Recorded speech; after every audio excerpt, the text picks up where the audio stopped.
not done yet.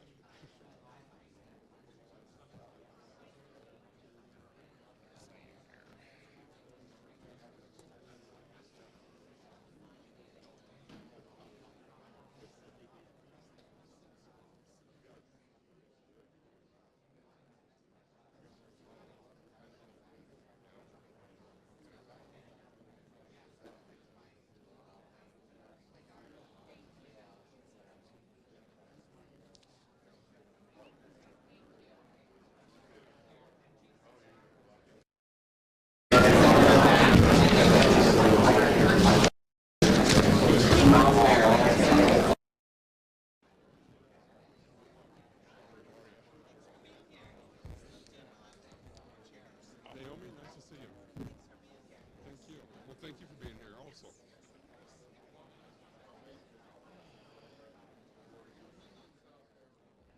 it going, Mark? How are you? Good. So you got any more today? Is this the only one you got? Yes, only one I had. Yeah, I'm a slacker. I'm not like you guys. Taylor and I are going on a walk. How are you doing, Taylor?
Good morning, everyone. Please take your seats. We'd like to get started right on time here. My name is Walter Conlon, and I've been doing this for a year or two. And what we're going to do is we're going to first have the legislators give a short presentation of what is going on. And then if you want to ask a question, you want to get there behind Mr. Lindell at the behind the mic. We'll only recognize people who are at the mic, and it'll be in the order in which you get in line. I'd ask that you keep your questions and the legislators keep your responses as short as possible, because I see a lot of people, and a lot of people will probably want to ask questions, and we have 1 hour, and simple division will indicate to you that we're not going to be able to get everybody even their first question. So please exercise restraint in your speeches, okay? So I will start with Representative Collins to give his opening remarks. Okay. Good morning, everybody. Thank you all for being here. It's another good well-attended Muscatine forum. My name is Representative Caleb Collins. I represent House District 95. I'm sure you guys have no idea what the heck that is. So that's a lot of rural Muscatine County, all of the Weiser County, quite a bit of rural Des Moines County. I'm actually from Minneapolis, and quite a bit of rural Henry County as well. So thank you all for being here, and looking forward to the questions this morning. Hey, Senator Kerry Grunick in District 41, which is all of Cedar County, 4 townships in Muscatine County, including West Liberty, Moscow, Fulton, Montpelier townships, and also Northwest Scott County into Northwest Davenport. I serve on agriculture, commerce, education, government oversight, technology workforce, economic development, appropriations subcommittee. Lofgren, and I appreciate the hard work you do on that. I'll serve on the Enhanced Iowa Board. Good morning, everybody. I'm Mark Lofgren. I live in Muscatine. My district used to be half in Scott County, half Muscatine, but now I have parts of Muscatine County. I have the city of Muscatine, of course, and I have Wilton. I have all of Weiser County. I go right up to West Burlington, the rural area. So Taylor Collins is one of my House members, and Mark Cisneros is the other. I might mention Zach Wells. I ran into him this week, and he said, "Boy, I miss Muscatine forums at MCC." So it was nice of him to say that. Chair of, like Kerry had mentioned, I'm the chair of Economic Budget Sub. We actually had Governor Branstad came in to talk about the World Food Prize this last week. And then we have on Monday, we have Debbie Durham coming in with Iowa Economic Development Authority. And then we also have Iowa State coming in talking about a lot of technology that they do. I'm the vice chair of local government. I'm on rules administration that really deals with the Senate chamber procedures. I'm on transportation. I'm on the full appropriations committee. I'm on veterans affairs. I'm on the IBERS committee, which we're 88% funded, so I'm proud of that. I'm also on the Systems Retirement Plan Committee, and what we do is every 2 years, which we did it this fall, we look at all the different retirement plans.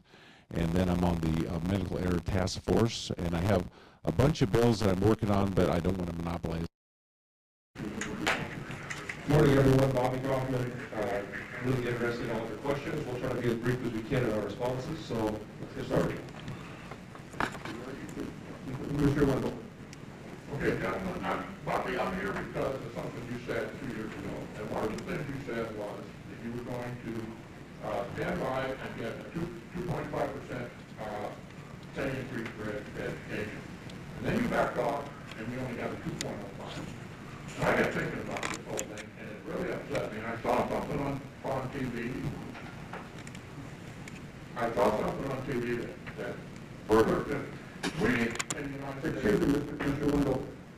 It's just a question, not a long introduction, because other people are waiting. Okay. The question is, what are you going to do to turn education around? Because we rank 68 in the world of math and sciences. And my granddaughter just And she said half her class dropped out of being teachers because they couldn't make any money.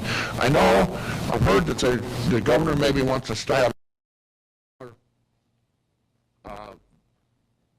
base rate, but for the last 40 years you put that faulty funding thing in place and not funded education properly, and we've gone from first or second in the nation in amongst the states down to what are we, about 20th? And here's a whole bunch of papers that say, hey, you know, Iowa's brain drain. I'll read the headline. Iowa's brain drain. Mr. Wendell, I got to say again. Question. That's it. What are you going to do to turn it around and get Iowa to climb back up to the top of the pile? So first of all, I'm one of 150 legislators, so what I want to do and what 149 other people want to do aren't oftentimes the same thing. So if I say something and it doesn't happen, I don't just get to unilaterally do things without anybody else's input. As far as your funding, I categorically disagree with your premise. Education funding is 50%. That's 50. That's half. That's the largest chunk by a denominator of triple. There is no other priority in the state budget that gets more money by even double than education. So we're going to continue to get increases every single year. We're going to continue to make sure that our promises are kept. And let's not forget what happened when the other party was in charge back in 2009. Big promises were made, and then across the board cuts in the middle of the year, we're done. What we say we're going to do actually happens, and the funding actually comes and stays there. So with the ADA, I mentioned, I wish it was separated out, the salary increase and the other part of it. Two different things. So it was the minimum, the new employee 3 years was minimum 50,000, and then I think at 12 years it was at 62,000. So yeah, I mean it's, and you know, my wife was an educator for 33 years, so I'm really I understand this more than most people. So. But I will say one thing, we are ranked very high in everything we do. In fact, I think with the pandemic and the financial problems all around the country, we were ranked fiscally the best, basically the best state in the country. So anyway, but I'm not personally in education. I'm not sure if they are or not, but like I said, it's something we care deeply about. Yes, I am on Education Committee. Thank you for that question. Test scores are down. They do need a lot of work, and bringing up the AEA topic, I'm glad the governor brought that issue forward, because what is driving that is where our test scores are at right now. The federal government has put us on a needs assistance list since 2018, and so we need to be digging in and finding out exactly why the test scores are that far down. There are a few bills out there that are showing a lot of promise. Senate Study Bill 3069 is turning Iowa over to a evidence-based reading system, otherwise known as science of reading program.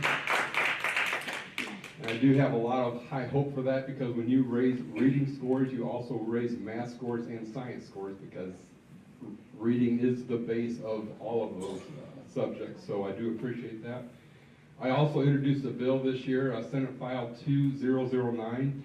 That's providing a funding stream to the teachers so they can set up their classrooms at the beginning of the year, whether it's for their materials, computer-based materials, learning materials, anything they need for that. Typically, they're setting up a GoFundMe on Facebook or something like that to set their classrooms up. This sets a funding stream to that to assist those teachers.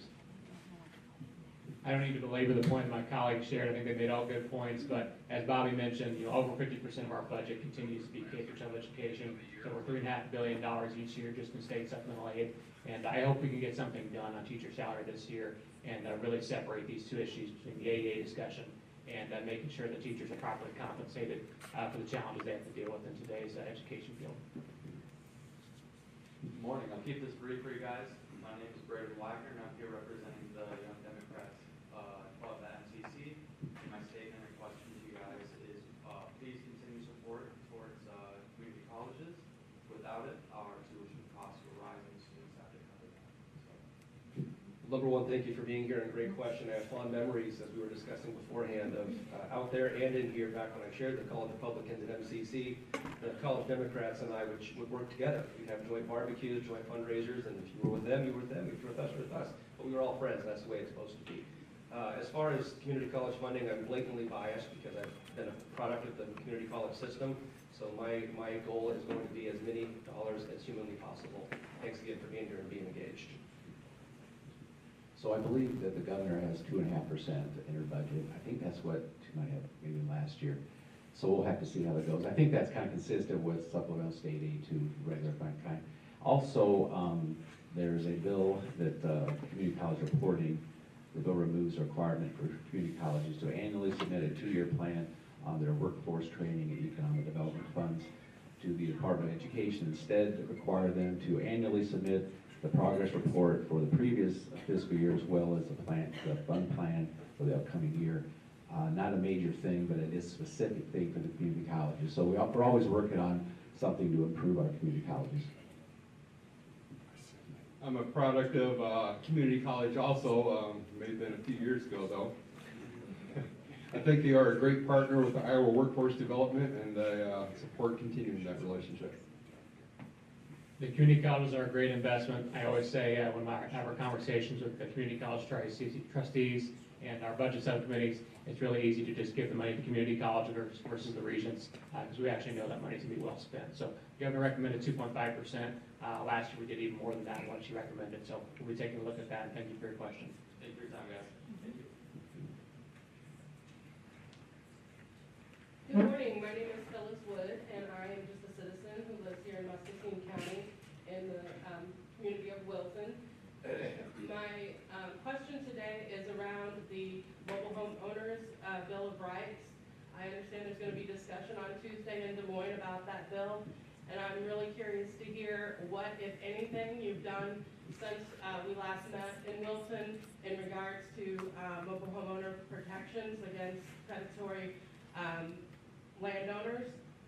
I know that there is a bill currently, Mr. Lundgren, that has your name on it about setting up a process for when mobile home owners want to transfer the rights of the water to the city, to the communities that they live in. But I didn't see any protections in there from them passing along those costs to the mobile home owners themselves. So anything you guys have to say on that, I sure appreciate, and I'll see you Tuesday in Des Moines. Yeah, I actually, there was a bill a couple years ago that I'm a co-sponsor of, and we had a forum in Wilton. Were you there last year? Okay. So, but one thing I will say is I went to, I believe, almost every door there in Wilton for the mobile homes, and I talked to everybody. Didn't have, this is during the summer, I didn't have many people that said too many concerns. It seemed like a little bit of it was kind of going better than it was before. And even in Muscatine, I'm not really hearing as much about it. So, you know, keep us informed. We should probably talk sometime, you know. Absolutely, because we have received letters from a new management company. I don't know if they're a wholly owned subsidiary of the Kodiak Property Management that had purchased us, but we have a new management company that issued letters this month stating that our rent would go up another $45 this year. And so that takes us from $250 when I moved in 2 years ago in January. I'll be paying $425, so a full 50% on top of what I was paying before. Yeah. And for people on fixed incomes, it's just ridiculous, and I really hope that our legislators will step up to help protect those the mobile home owners, because if we don't want to limit what people can charge for their land, then we need to put in legislation that requires them to provide a specific amount of services for that money that they're taking from our communities. Yeah, we were aware of your recent letter and all that, but yeah, we're happy to take a look at it. Let me know. We'll talk. Hello, Phyllis. Welcome back. Good to see you again. I'm trying to fight that war on two fronts. Number one, I'll support any piece of legislation I can get my hands on that'll give you guys more rights.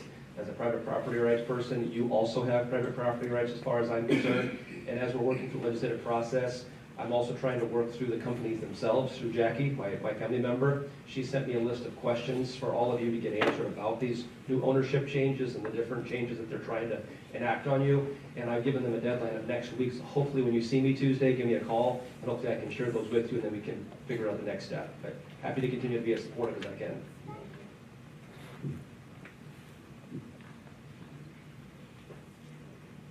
Thank you, gentlemen. Yes, I'm Robbie Templer, and concerning education, since it came up, I want to suggest that we look into cost-benefit analysis. Education should be something that involves investment as opposed to cost. And I'm looking at, I remember Louis Gomer talked about in Texas, they did away with getting. Okay. Let me just stop for a question. Yes. So here's that question. With regards to federal dollars, the cost of getting those federal dollars, Louis Gomer determined in Texas that that cost did not receive a benefits match, and that might be the case in Iowa. So I'm looking, look at education from the standpoint of benefits, if you would consider that. And then I'll give you these copies here, which has information on the back that could be incorporated into schools to help prepare young people for citizenship. And along with that, one more thing, I would like to see the legislature come up with a license that has a gold fee that determines that person is eligible to vote. If you could do that, because we need voter ID that is absolutely geared toward getting a ballot lawful. Your thoughts? Welcome, Rowdy. Well, first of all, Iowa already has the strongest elections in the entire country, but I have another election bill to shore that up. So I think you're going to like it. At my next forum next weekend, I should have a copy of the bill for you. As far as the federal dollar debate, we go through that every year. The federal government will oftentimes have strings attached to dollars, and we do actually do what you're suggesting and do that cost-benefit analysis, because sometimes the nonsense that comes from D.C. is not worth. Sometimes the nonsense that comes from D.C. is not worth the money that they give us. However, there are times, particularly when it comes to vulnerable individuals, that we need to do it. But absent action from the federal government undoing those ties, we'll continue to use that cost-benefit analysis to do that whenever we can. So Bobby focused a lot on all the election bills. I have not been in any committees, I'm never really involved in any of that, so he knows a lot more about it than I do. So, but I do trust he'll do the right thing, and I would like to find out more about the new election bill that's coming up as well. As far as a cost-benefit analysis, I think that's another reason the AEAs are being looked at, to make sure those funds are being appropriately placed to get the best benefit for the children. Thanks for your question, Rowdy. We'll continue to do what you're saying. I mean, we've said no to many federal programs just because we don't have the bureaucracy really to administer it. And it's unfortunate the federal government puts those mandates when they want to put those dollars out there supposedly, yet they put all these strings attached. All right. Thank you so much.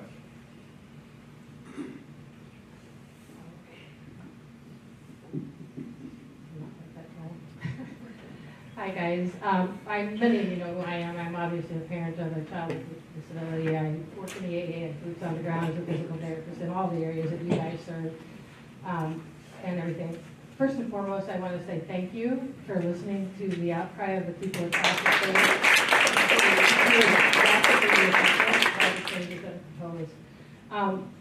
I think we're at a crossroads. Do we want a top-down decision on how our educational system is built, or do we want local input, regional input, and the players on the ground who help you guys develop the system? Taylor, kudos to you. I appreciate the fact that you stood strong and don't necessarily agree with everything,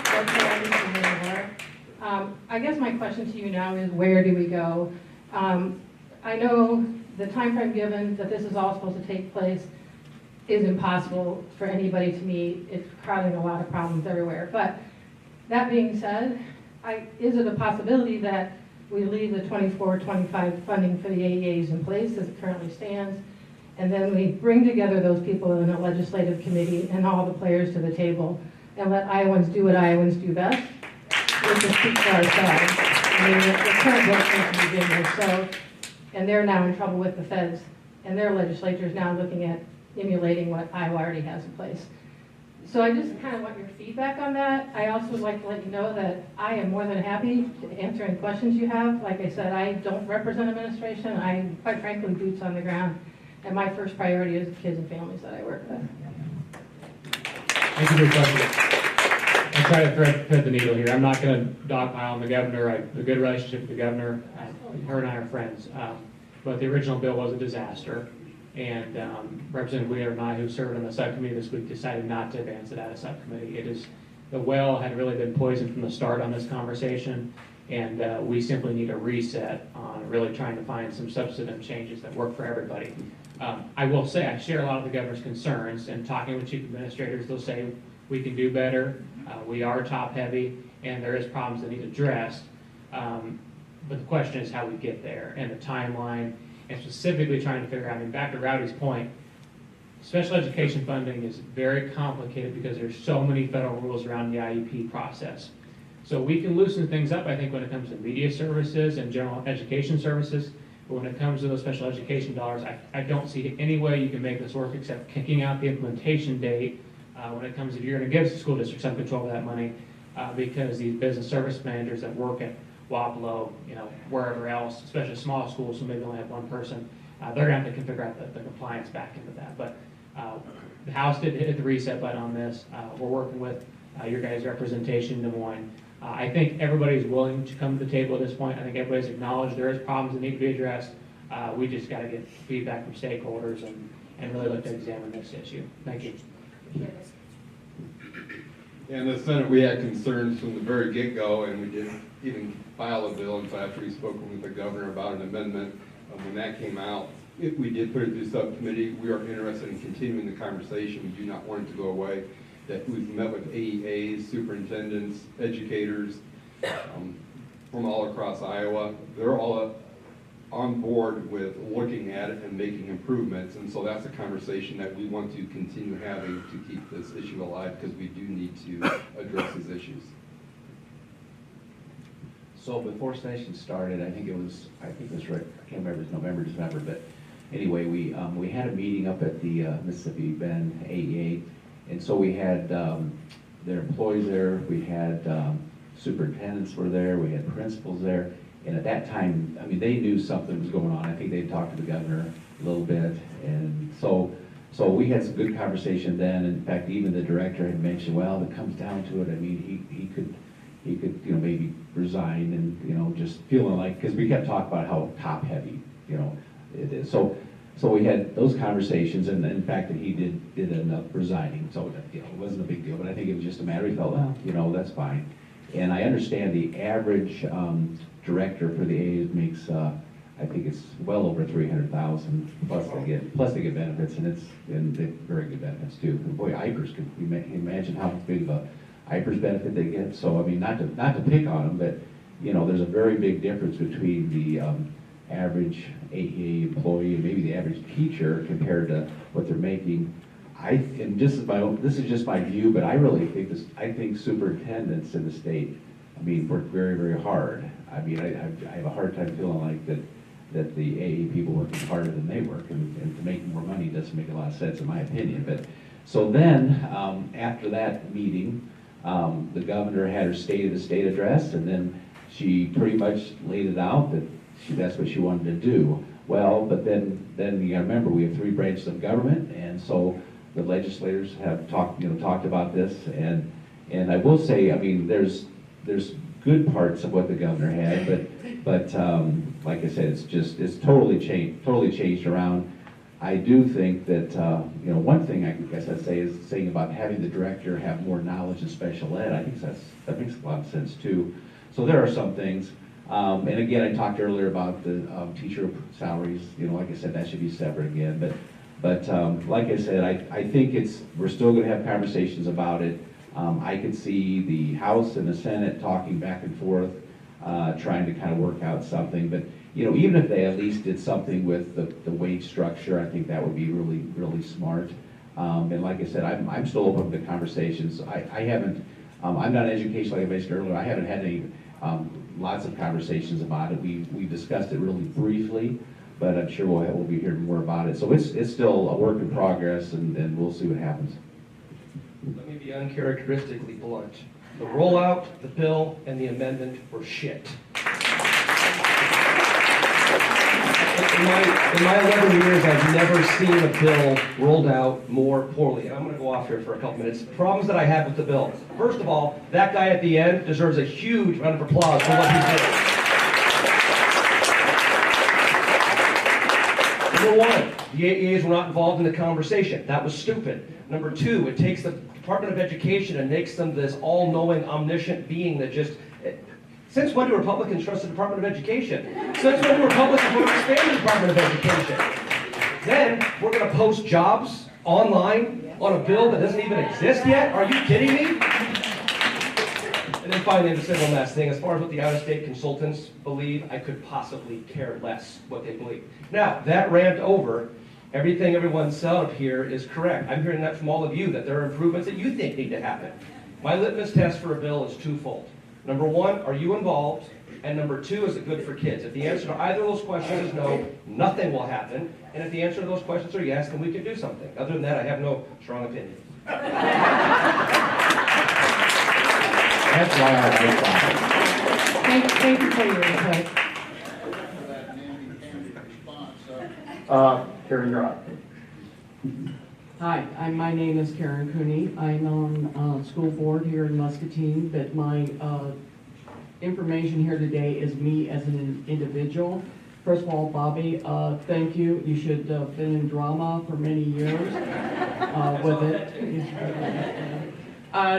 what I would like to add to what she has said and what you have said on here with it, and I understand that you guys really have thought about this, but I do have some information that you may or may not have, and so my question is what you're doing to find your information, and that is the Des Moines is a independent school district area.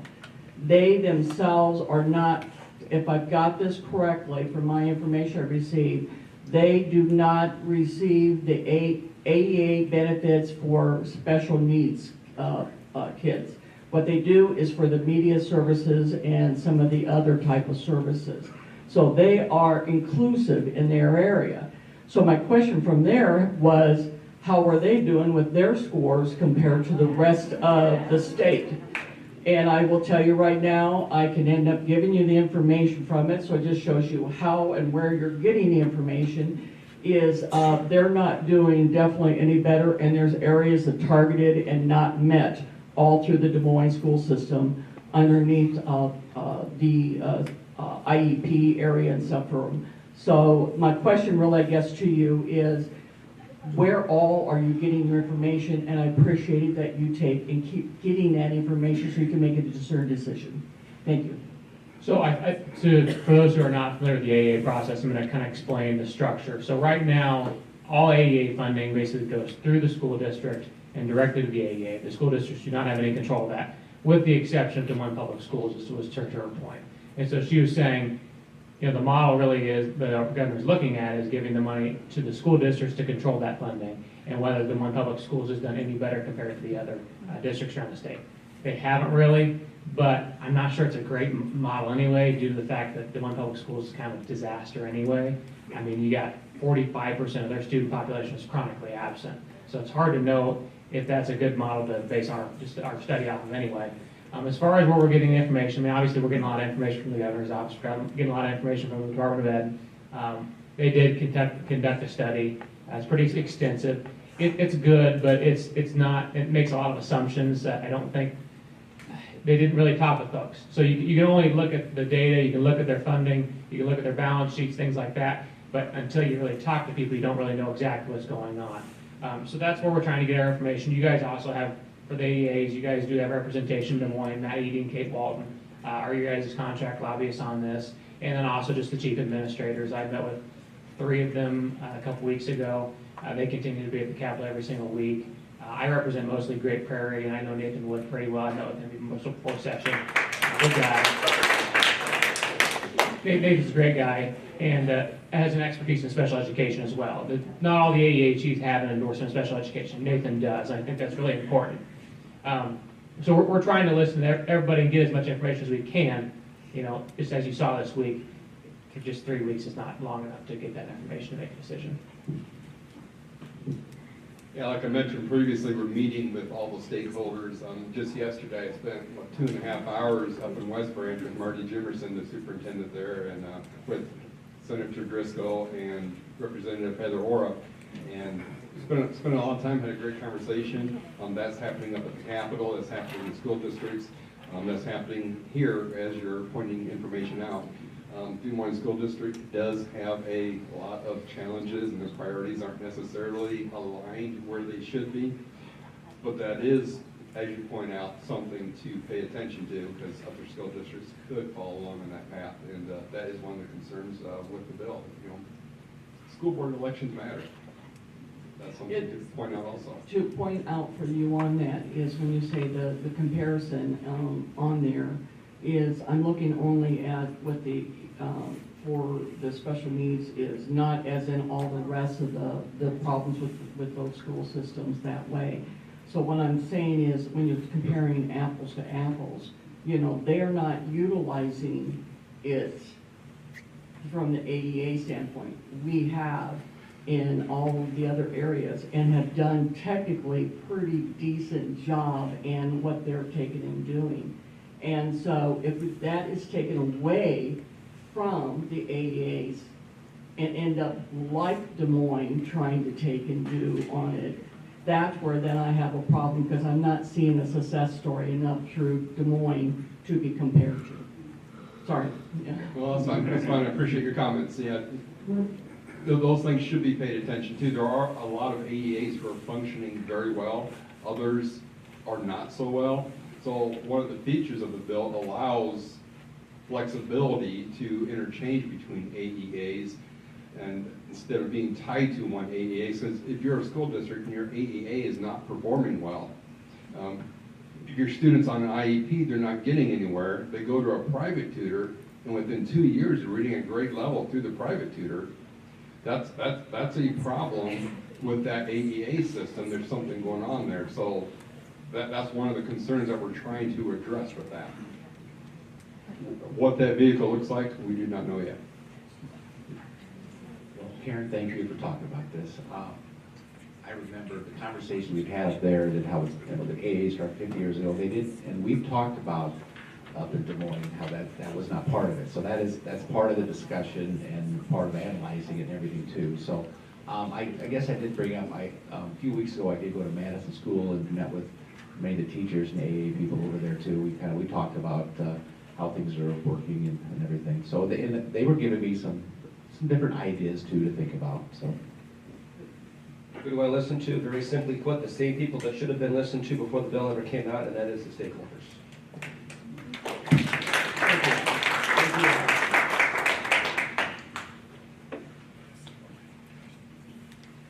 Good morning.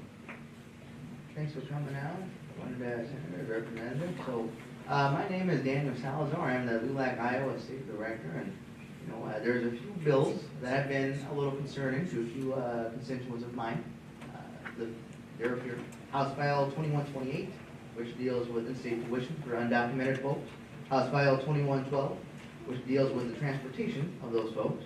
And Senate File 108, which I believe deals with their employment. Now, the concern from my members has been, the fear of those who happen to be undocumented in this state. Now, the way that we see it is that if you decide to come to Iowa because of its opportunities, you decide to work in Iowa, pay its taxes, and be part of its community, want to better yourself to help said community, well, it's just about as American as apple pie. However, I know there's things that we might not understand behind the reasoning of these bills. So initially, I'm here to share with you our discontent and as far as seeing them come out. However, seeing as I believe one of the authors is up there, now I'd like to hear a little bit more about maybe the explanation you have behind it and the reasoning you decided to put these to possibly be a law. Thank you for your question. Yeah, I am the floor manager of the bill that prevents in-state tuition for illegal aliens. If you come to this country illegally, we are not going to subsidize your college education, period. And this is not a complicated issue.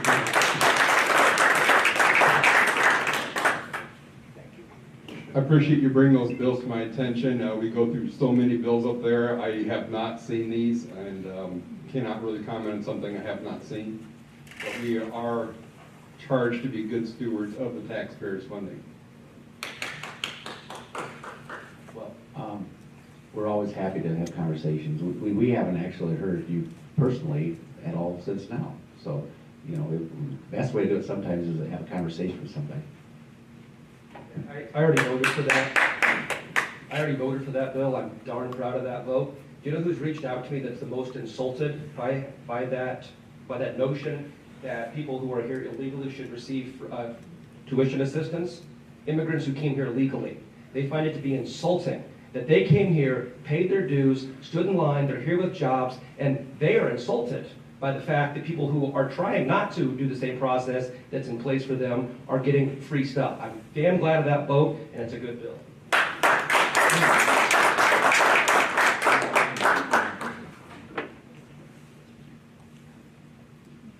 Hi, my name's Taryn Butel.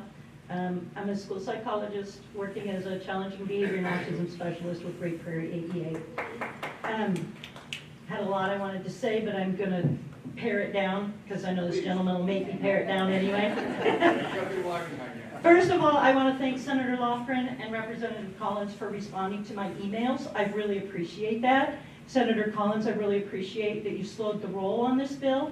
I know that was really difficult. I know there's a lot of pressure. In Des Moines, we're hearing tales of what's going on behind the scenes, which is pretty ugly, and I think it's very difficult for you guys to make hard decisions under those conditions. So I just want to say thank you from my heart, because you and I have had some exchanges where we don't necessarily agree on things, but I appreciate that you took that stand. I know that was difficult. I don't know if you guys have heard yet, I think yesterday Dave Tilley, who's the former deputy director of the Department of Education, presented his proposal for a good plan to slow this roll and take a really good look at it, because all stakeholders agree that there are things we can do better. There have to be things we can do better. We all want our kids to succeed. And we are out there working hard in the trenches to try to make this happen. I don't know if you've heard his proposal yet, but basically he laid out a plan for a bipartisan task force with all stakeholders involved to stop and take like a one-year look at this with a provision that an amendment or a bill, or I'm sorry, I'm probably using the wrong terms, would be put into place the following school year. So not next school year. We would take next, like from here until the next legislative session, to look at it and really look at all the facts and hear from all the stakeholders, and then make a decision about what changes should be made and what that should look like, and put a bill into place. Separating out the teacher pay, we are totally on board with our teachers needing to be paid more. So what I'm here to ask you, and you've already taken a stand, but the senators are still facing this, are you willing to commit to slowing, and I think, Bobby, you've made it pretty clear how you feel, but are you willing to commit to slowing this down and actually taking a really good hard look at it with people who understand the data and what the data means from all different perspectives, so we can come up with a plan that doesn't leave somebody feeling like the rug's been pulled out from under them? I'm okay slowing it down. I kind of said that from the start. I didn't like how it all went down. But like I said, it's still fluid. We don't know what's going to happen. I did read those emails too. And what my takeaway from that is the concern about the small districts, and kind of talking about the large districts, you know, from economy of scale, they kind of subsidize the small districts. Yes. And that's kind of how it works. So if you think that, and the worry that I have is if you all of a sudden have to hire your own people, maybe the demand would be, it might be tough demand, and you might have to pay way more. So like I said, I think I'm really, in my district has a lot of small communities in it. So I am concerned about that. So like I said, that's my takeaway, and that's something I'm gonna work hard on. I cannot speak for the other senators on the education committee, but slowing it down, I believe, is what is occurring and what has happened. Even in the Senate, the discussions are happening. We are listening to the stakeholders. I believe a lot of that is happening already. Thank you for your comments. Thank you.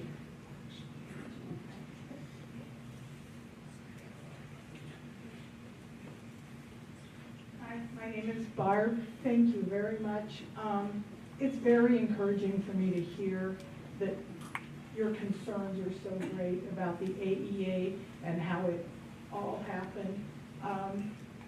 Mom, grandma, who had a child who had AEA services, who was told if he didn't have help with his disfluency, he would probably never have a job. Now he is he's managed large groups of people. He was very successful. He exited out of his IEP. I have grandchildren who have parents that are attorneys and medical professionals who are having AEA services. They're critical. And to slow this down and to go through the correct process of how you change things, I appreciate.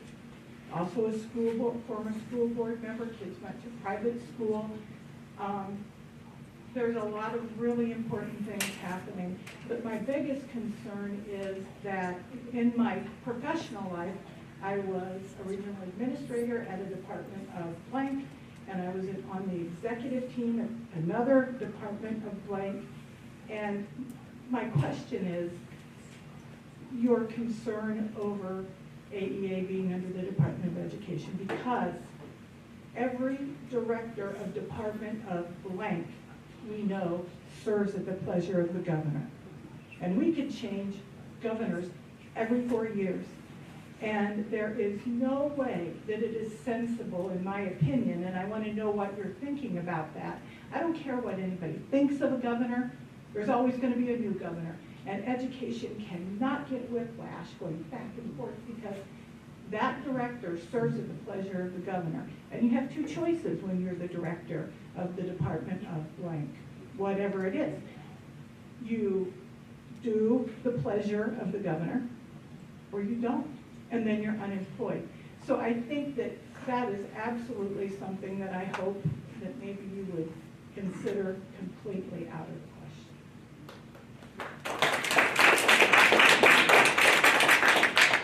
I appreciate your comments, and a lot of us do share those same concerns with the Department of Education.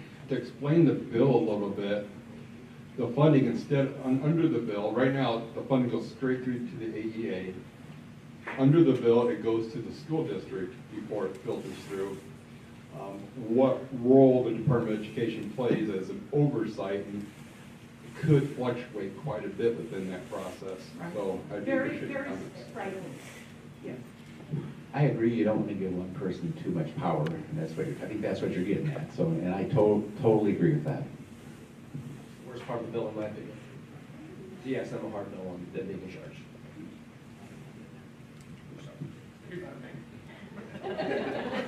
Just a little thing, you're on the stand, you get to talk. If anybody else online, I'd ask you, because we're down to like 10 minutes, if you got something other than AEA, I'd appreciate you get priority, because I think we've already talked a lot about AEA today, and if there's somebody else another concern other than that, I would hope they would get a chance to speak. Okay, I don't have a whole lot of questions. I just have some points that I want to just quickly share. I'm Jody Marlette. I am a school social worker with Great Prairie AEA. I worked for 5 years in Mississippi Bend. I've been at Great Prairie for 7 years. I live in Wapello. I work at Waynesville, Morning Sun, and Waco. So I've been assigned to Davenport, Muscatine, Clinton. I have covered a huge span in my career. Some of the biggest concerns about special ed, sorry, public speaking. So I'm very nervous. I constantly hear the special ed data is not moving, and I want to let you know that boots on the ground, what I see day to day, our special ed teachers come in and get conditional licenses. They are PE teachers my brother is a PE teacher, so I'm not knocking PE teachers, but they come in not knowing what they're doing. We are working so hard to support the teacher to learn the job that in the meantime, the kids aren't getting what they need because we don't have the right qualified staff doing the jobs.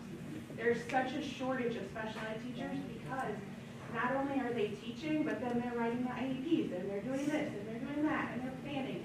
And they're teaching the gen ed classes for the kids that are significantly discrepant and having to modify the curriculum. They are going, and their jobs are so huge, no one wants the job unless that's their true passion.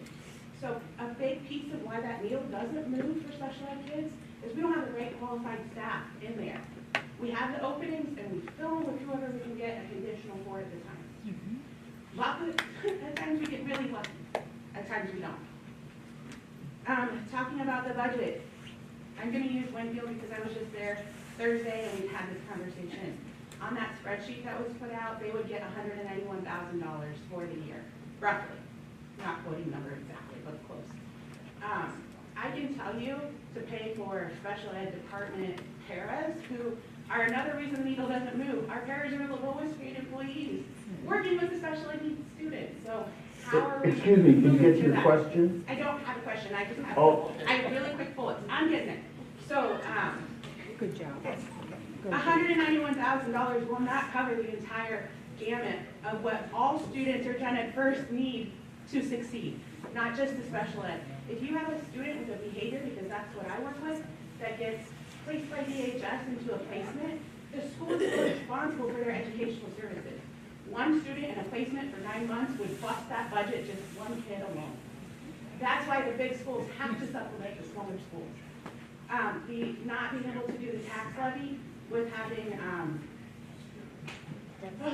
the negative special ed budget, we don't know what we don't know until we get in, and being able to do that gives our schools the ability to serve the kids, because if that student moves in, we have to cover it. And if it ends up coming out of the general fund, that's already tight and blown anyway every year, so that's not going to be possible. And then my final, well, not my final, I get to. The independent evaluations, the AEAs do independent evaluations. contract or hire their own people, it is no longer an independent special education evaluation. I sat down at 11 o'clock last night to write an evaluation for a student.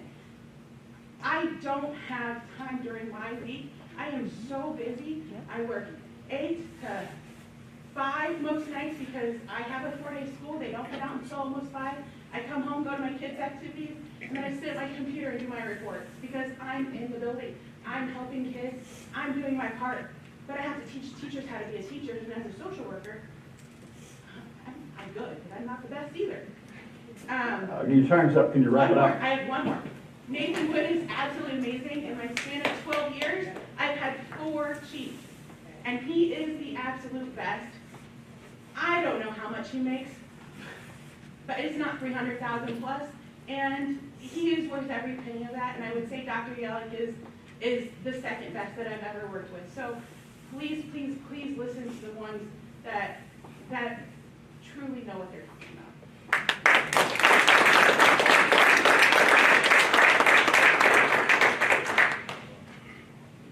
Hi, my name is Ed Moreno. I'm from West Liberty.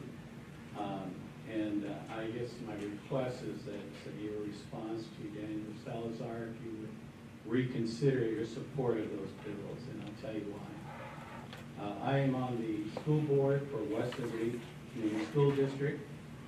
I was born and raised in Davenport, Iowa. I went to community college. I went to Iowa State University. I have a master's degree in civil and environmental engineering. My story is similar to many immigrants and everybody else in this room, essentially. My parents came from Mexico. They immigrated, went from Topeka, Kansas to Davenport, Iowa. And that's where I was born, as I said. And I think that what I see in these bills is going to be detrimental to our school district in West Liberty and also other districts in Iowa that have large Latinx communities. And we recently, or we always have a National Scholastic Award ceremony. In that, there are keynote speakers that come and talk about the advantages of looking towards your higher education. I'm a first-generation graduate. And Bobby, your father, was a keynote when my son brought him in because he was president of the Lions Club at West Liberty. And he gave a wonderful speech for our community, and it was about the history of our community. And that's what we're talking about. We're talking about the past, we're talking about the present, and we're talking about the future. The future we can see. So I would request, and I'd like to visit with those on the Education Committee more to talk about this and those bills. I will always support legal immigration. I will never support funding illegal immigration, period. I mean, people have said this, this isn't compassionate. I'm telling you right now, by further incentivizing more illegal immigration, what's going on at the southern border is not compassionate. What is happening to women and children who are coming into this country, who are being taken advantage of by cartels, I'm not going to incentivize that. I'm not going to put that on my shoulders. I can't live with that on my conscience. And when it comes to these bills that do not incentivize illegal immigration, we're not going to break on that. I'm sorry, sir. So I understand, trust me, I understand that the education system is complicated. I've seen it in action. And I also know the immigration system is very complicated and dynamic. So just be aware that things change. And I think that they're heading in the right direction. We are supporting everyone who is eligible to become a U.S. citizen through organizations I'm involved in West Liberty and here in Muscatine. So I don't disagree with some of that, but I think this is going to be detrimental to this community. So please visit with me sometime. I would appreciate it. Thank you.